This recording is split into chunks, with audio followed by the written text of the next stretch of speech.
Құрметті телекөрермендер, бүгінгі әңгімеміздің тақырыбы келесі жылы елімізде тойланатын қазақ хандығының 550 жылдығы.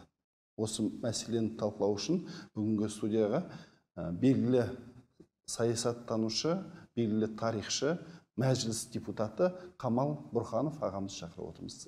Қош келдіңіз. Қош болдық, саламатсыз.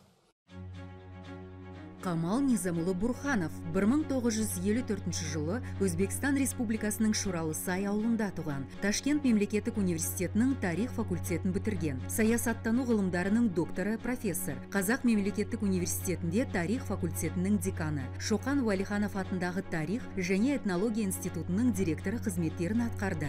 2007 жылдан парламент мәжілісінің депутаты. Осы әңгімені жалғастыру үшін арнайы дайындалған сюжетке көңіл аударуыңызды сұраймын. Келесі жылы қазақ хандығының 550 жылдығын атап өту туралы мемлекет басшысының бастамасын Қазақстан халқы қуана қабылдады. Себебі ата-баба жолын қастерлеу мен тәуелсіздікті бағалау азаматтық парыз. Қазіргі таңда қазақ хандығының 550 жылдық тойын мерекелеуге дайындық қызу жүріп жатыр. Айтулы датаға орай Мәдениет және спорт министрлігі арнайы тұжырымдама да әзірлеп қойды.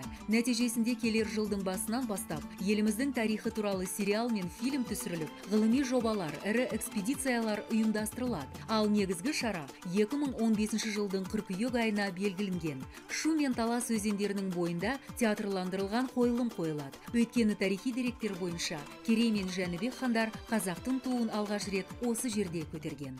Жалпы қазақ халқы, қазақ мемлекеті шамасы қай кездерде пайда болған? Арийлерден бастаса, енді ари мемлекет болмаған қоғам.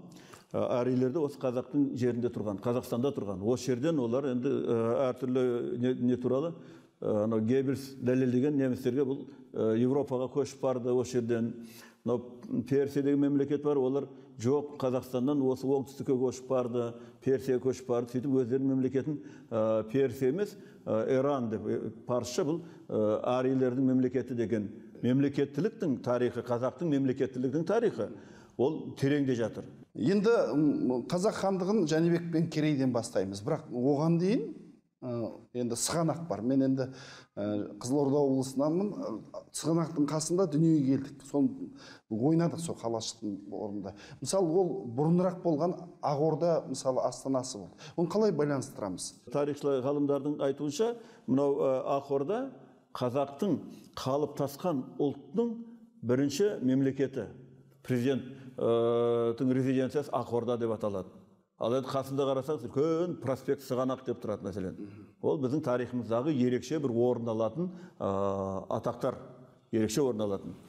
Сондықтан бізде мемлекеттілік формалар көп. Енді сонымен қазақ хандығына келгенде, бұл қазақ деген ұлттың атымен мемлекет аталды. Дегенмен тарихи зерттеулерді дәлелдер керек. Мысалы, аңызбен айтуға болады. Мысалы, батырлар туралы аңыз бар. Бірақ осы біздің хандығымыздың құрылған туралы деректер қай жерде жазылған? Енді ол көптеген деректер бар. Жазушылар, сол кездегі тарихшылар, сол кездегі ұлы ғұлама адамдар бәрін жазып, сызып, белгілеп берген. Мәселен, оның ішінде кітаптардың үлкен бір тарихи орны бар кітап, тарихи Рашиди мәселен, Мұхаммед Хайдар Дулати деген бабамыз жазып берген оның бәрлігі. Тағда басқа мағлұматтар да бар. Уақыттарын көрсетіп, бәрлігі жазылған. Әрине, кейбір мағлұматтарда бір 5-6 жылдық бір айырмашылық болады. Бар, бірақ біздің ғалымдар көбінесе сол осы неге тоқтап отыр 65 жылға мәселен. Әр кейбір мағлұматта бірең сараң бір нелер бар. Бірақ біздің ғалымдар осы жыл дұрыс деп мәселе осыған тоқтап отыр. Мемлекет ол қабылдану үшін, мысалы, бұрында да, қазірде де, мысалы, әскері болу керек, өзінің сыртқы саясаты болу керек, заңдылығы болу керек. Осы туралы сол кезде қандай деректер бар? Мынандай мағлұмат бар, мәселен, орысша былай аударылады, правитель, елші, Қытай императорының елшілігі Қангүйде, Сырдарияның бойында. Сол өзіне императорына хат жазатын яқтан. Правитель Қангюя храбр и дерзок дейді. Наших послов сажает ниже уйсунских деп. Сонда Қаңғыл мемлекет ол біздің эрамызға дейін бірінші ғасыр. Сол кезде анау дипломатиялық қарым-қатынас болып жатқан Қытай императорының елшілігі, мынау Уйсын мемлекетінің елшілігі. Сонда анау Қаңғыл мемлекетінің басшысы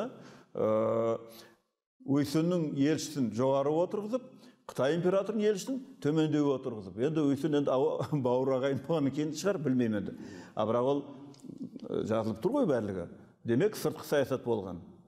Ол батыр болған, әскері болған. Оның бәрі көрініп тұр. Қытайда мынандай не болған? Дәстүр. Егер бір жақтан елші келе жататын болса, оны император қабылдау керек қой. Оның художниктер суретін салады. Қай киімде, қай бас киім, қай киімде императордың алдына кіреді ма, соның толық суретін салады, копиясын. Сөйтіп ол копиясын апарып императорға көрсетеді. Мұны қазақтың елшісі мынандай, қазақ хандығының елшісі келе жатқан аты жөні мынандай, мұны суреті мынандай деп көрсетеді. Кейін ол кісі қабылдағанда, енді олар бір адам болып көрмейді, ол делегация болып көргеннен кейін, ол қайсы елші екен біліп отырады, бүкіл мағлұматты. Енді былай қарасақ, мемлекеттік жүйе, сайланбалы билік, парламент, әскер, заң, ал экономикалық жағдайымыз қалай болған? Қытайдың бір сәудегері өте кең мағлұмат жазған. Ана яқты Бұхария деген, мына яқты Қазақия деген. Сол Қазақияда ол былай жатады, өте бай тұрған дейді. Қазақтар өте бай тұрады дейді. Ең кедей қазақтың өзінде жоқ дегенде 100 қойы болады дейді. Ең кедейдің дейді. Олар қазақ еш уақытта ойламайды дейді. Не кием, не жейм деп ойламайды дейді. Өте бай тұрады дейді. Кейін оқысы мынандай дейді. Кейін қазақтар өте осылай сенімді, таза халық. Онымен сауда жасауға өте оңай.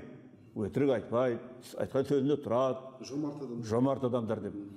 Осы мерекені пайдаланып, мүмкін бізге тарих пәні бойынша оқулықты қайтып жазған дұрыс па деп өзім ойлаймын. Мысалы, жақын арада сіздің бір сұхбатыңызды оқыдым, осыған біраз сын айтыпсыз. Проблемалар бар. Әсіресе тарихи оқулықтарда проблемалар бар. Бізде ең үлкен біздің бүгінгі таңдағы шешілмей жатқан проблемаларымыз идеология салада бұл әрбір азаматымыздың сана сезімінде мемлекетшілік сана сезімді, мемлекетшілік дүние танымды қалпына келтіру. Өйткені кеңес заманда мектепте Қазақстан тарихы бір 20 беттік, кішкентай бір 17 бет па, құдай кішкентай бір брошюра болатын.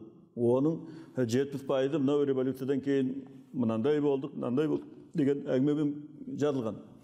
Сонда біздің сана сезімде мемлекетшілік сана сезімді жойған. Бір құр бал бағып, домбыра тартып, халаләлім, алаләлім болып жүрген ел дей көрсетті бізді. Ондай болмайды. Сондықтан мынау тарихқа өте дұрыс айтасыз мәке. Бұл келесі жылғы мынау үлкен, мынау елбасының тапсырмасымен шешіммен осындай үлкен тойлағалы отырмыз қазақ хандығының 550 жылдығын. Бұл біздің мемлекетшілік сана сезімді қалпына келтіру үшін біз әуелі тарихи сана сезімді, тарихи білімді қалпына келтіруіміз керек. Шынайы қарайтын болсақ, бұл біздің болашақ мемлекеттің әрі қарай қалыптастыруына, демократиялық біздің көзқарастарыма қатты әсер ететін, бізге қажет дүние ғой. Мемлекетімізді қалай тойламаймыз? Мемлекетті тойламағанда біз нені тойлаймыз сонда? Біреудің туылған күнін тойлаймыз ба? Ас дейміз, басқа дейміз. Мемлекет ол ең мерекелердің мерекесі біздің тәуелсіздік күні мәселен. Мемлекеттің ең үлкен орасан біздің мерекеміз тәуелсіздік күні. Тәуелсіздігіміз алдық. Сол ең үлкен құндылық. Жалпы біздің ең үлкен құндылығымыз біздің тәуелсіз мемлекет. Ең үлкен құндылық. Қалған бола береді қалды. Сондықтан мемлекетіміздің қазақ ұлтының атымен аталынған мемлекет дүниеге келеді. Ол 550 жылға толады. Біз оны қалай тойламаймыз? Бүгінгі өте қажет әңгіме болды деп есептеймін.